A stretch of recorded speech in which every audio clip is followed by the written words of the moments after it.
Happy holidays from the Santa Barbara Symphony. Well, from my home on behalf of the Santa Barbara Symphony, I'm Kathryn Martin, interim CEO, with some updates and a message of gratitude. It's not a year any of us expected or knew how to navigate. COVID has disrupted entire industries, and the symphony world is no different. We can't do what we thought our mission was, to present live performances. Last May, when I joined the symphony, we began asking ourselves, what can we do to be of service? And our answer turned out to be simple. And in fact, it's really our deeper mission, and that is to connect, to inspire, to educate, and to positively impact our community by gathering together some of the most talented musicians in the world, led by our visionary music and artistic director, Nir Cabaretti. Now, these 9 months later, we can say that we're doing that, even in a pandemic. And even though it looks very different than what we're used to, we know we are making an impact because you have told us so. And like all families this month, we miss you. We miss being together at the Granada, and we're going to miss not celebrating New Year's Eve with you this year. And yet, every single day, we hear from the community how connected you feel to the symphony, to Maestro Nir Cabaretti, to the musicians, to the staff, to the instructors, to the music. And that is powerful. And it's just one of the silver linings being revealed in our conversations with you. And as we start to use data and certainly lessons learned to inform our path forward. So we've been learning that our online concerts are comforting people who are unable to leave their homes and were feeling isolated. We hear from parents of our music education programs letting us know that virtual instructions is a literal lifeline for their family. We hear from audience members about their experiences, what you liked and what you didn't like. I'm going to read something that came in, just one of the many reach outs that we received. I'm amazed how captivating it was, talking about the Beethoven performance, even though I was just sitting on my couch watching my TV. I especially like the slow close-up pans of the orchestra. I love when the orchestra nears 100 players, but found this much smaller group very good in a different way. I liked hearing from the musicians who've been so impacted by the cancellations of performances. Very true. I was happy to see the care taken for safety, yes, and want to thank the entire team that put it together. So thank you. And we've also heard from people that don't care for the talking or the format, and it's all okay. We are all in this together. We hear how the digital performances our music education programs are bringing. We hear how the digital performances and our music education programs, how they're bringing joy and connection into your lives. We see people trying the symphony for their first time and from all over the world. I mean, friends and family of our musicians alone can finally hear them perform without traveling. For our October and November performances, we had viewers from 10 different countries join us. And we certainly attribute that to the global reputation of Maestro Cabaretti, our talented orchestra members who have networks globally, and for you, our Santa Barbara audiences who have been forwarding our emails and sending your friends and colleagues links to our website. We've heard from audience members who engage with the live chat function during the performances, say that they enjoy interacting with the musicians and also other music lovers. To date, over 800 households, not individuals, households, have purchased digital tickets, and over half are joining us for the entire 7-concert series. So not individuals, households. And they're creating, you are creating your own nights out. We've seen photos of you watching from your home. Inside, we've seen some outdoors where you're projecting onto your outdoor media centers and garage doors. It's been really wonderful. Thank you for sharing how you're watching. So you're all creating your own nights out. You've been purchasing these subscriptions and digital tickets as gifts.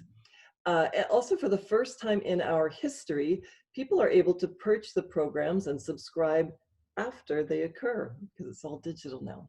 So this feels wonderful. And in January, we begin our one program a month schedule. January, February, March, April, May, as planned. It's going to be recorded at the Granada with as full of an orchestra as we can safely fit on stage, and we keep abreast of those protocols, and with some wonderful programs that Nir has designed specifically for the home viewing experience. Can't wait to share those changes that we've been making.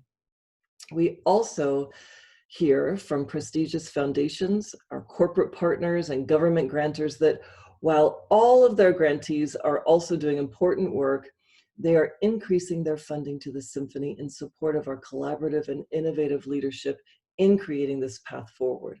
So recent grants from the Mosher Foundation, the Thompson Foundation, Santa Barbara Foundation, Montecito Bank and Trust, the Schlinger Chrisman Foundation, and the City of Santa Barbara, among many others, have been a real boost to morale and a signal to individual donors that we are indeed a fundable organization.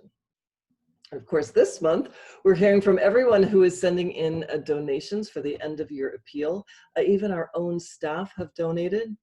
And so your $10 donations to much higher are really making a big difference. We're trying to fundraise right now to make up the loss of almost $600,000 in ticket sales this season. And so opening the mail or checking our online notifications, we just had a staff meeting today, it's become this joyful experience, you know, who gets to check the mail, who gets to open the mail, really a heartwarming routine that we now all look forward to, so thank you. We are indeed grateful to all of you. And I have to say how personally grateful I am to be working with this extraordinary team of dedicated and very kind professionals, the staff, our musicians, Musicians Union Orchestra Committee, our music education faculty, our board of directors, our partners at the Granada Theater.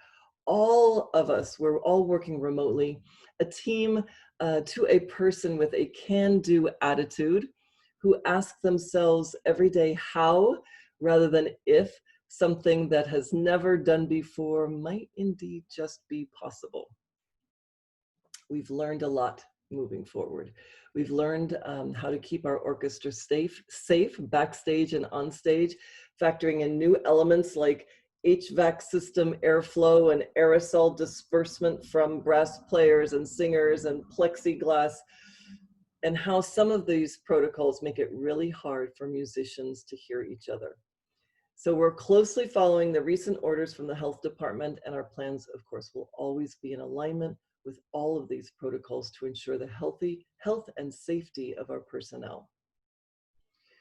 We've also learned about how much our audiences, you, yearn for musical experiences that create a feeling of connection and community. We've also learned how to budget and do scenario planning over and over and over as the situation shifts. I mean, never before have we planned seasons like 4 and 5 times, but it's all good, and we're learning along the way. And finally, we learned that by increasing our communication with you, keeping you updated both about the daunting challenges, you know, I've reached out when the path forward wasn't always known. When we had shifting plans, you know, I'm not just coming to you when there's only good news, although there has been a lot of it. So we are increasing our communication with you. And we know that when we do this, we have learned that you are there for us. So while we aren't yet able to return to live performances, we thank you for staying connected to us. So to all of you listening, to our past board members, our honorary and emeritus board members, our Heritage Society members, our artist sponsors, our music van docents, our community partners, our vendors, our teaching artists, the students and their families, and our hundreds and hundreds of audience members now near and far, our beloved patrons who are coming together in support of the Symphony and making all of this possible. We wish you all a very, very happy holiday. Please stay safe. Support us with an end-of-year donation if you can, and we will see you for our next program on Saturday and Sunday, January 21st and 22nd, for Santa Barbara celebration with some big surprises to be announced soon. Thank you.